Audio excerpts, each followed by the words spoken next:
इस देश के करोड़ों करोड़ों दलितों, पिछड़ों और जिनको सम्मान मिला है उनको आघात हुआ है। ये चुनाव का मुद्दा है। लोगों ने ठान लिया है कि हमारा संविधान, हमारे बाबा साहब भीमराव अंबेडकर का जो अपमान किया है, उस अपमान का बदला हम मिल्कीपुर से करेंगे और मिल्कीपुर में भारतीय जनता पार्टी का जो भी उम्मीदवार लड़ेगा उसकी हम जमानत जब्त करा देंगे। एक इतिहास करेंगे, सारे देश दुनिया में जाएगा और हम संकल्प लेंगे कि बाबा साहब के अपमान को हम किसी कीमत पर, बाबा साहब का अपमान नहीं सहेगा हिंदुस्तान।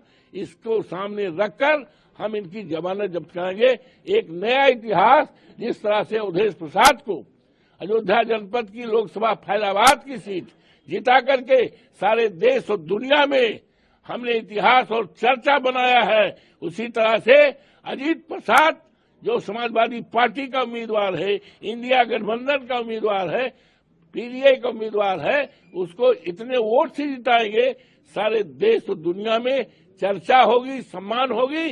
और वहीं से शुरुआत होगी कि 27 में जब चुनाव होगा विधानसभा का, तो प्रदेश में माननीय अखिलेश यादव जी के नेतृत्व में इंडिया गठबंधन की और समाजवादी पार्टी की सरकार बनेगी। और जब बनेगी तो इस प्रदेश के किसानों की, इस प्रदेश में महंगाई दूर होगी। इस प्रदेश के जितने हमारे युवा हैं, पढ़े लिखे हैं, आज बेकार हैं, युवा हमारी दौलत है। किसी देश की दौलत सोना चांदी हीरा जवाहरात नहीं हुआ करता है। देश की दौलत वहाँ का इंसान होता है, वहाँ का युवा होता है।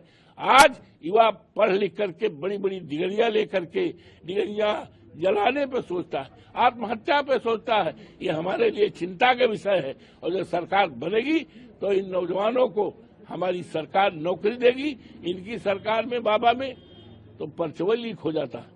ये बहुत बड़ा मुद्दे हैं और मुद्दे ही मुद्दे हैं। इन्होंने कोई काम नहीं किया है।